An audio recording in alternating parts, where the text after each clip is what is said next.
most effective strategies I've found for helping students develop concepts and competencies is with math to always move from concrete to pictorial to abstract with all my concepts.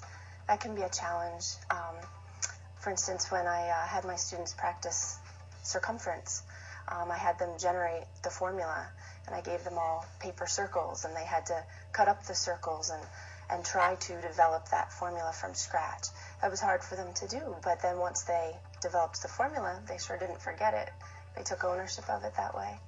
I guess the other thing I do is I try to use memorization devices for them. With the integer rules, they often struggle with that, so we have the S rule, the D rule, the SOC rule, and any sort of memorable event that happens in the classroom that we can reference back to would be ways that I do that.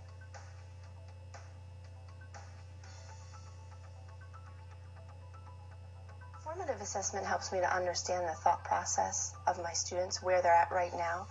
And if I don't know where their concepts are right now, I won't be able to get them to the level of understanding that I need. So I find that to be an integral part of my lesson planning design.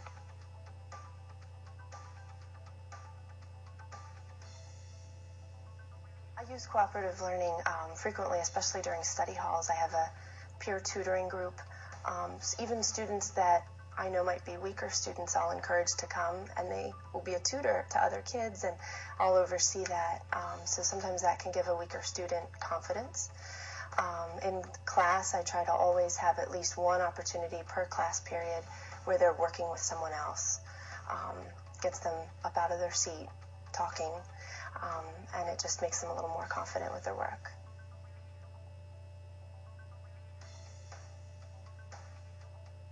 I maintain student engagement throughout the period by having something for them to do immediately when they come in, so that they can get to work right away, and I tell them that they start the class, not me. It's them that has to begin the class. Also, I use a timer frequently throughout the lesson so that every minute has, structure to it, something to do at that time. At the end of the period, we wrap up by summarizing. I try to make sure that at least once in every class period the students are up out of their seat, moving around. That keeps them engaged, keeps them hopefully from getting a little bored of sitting in one spot the whole time.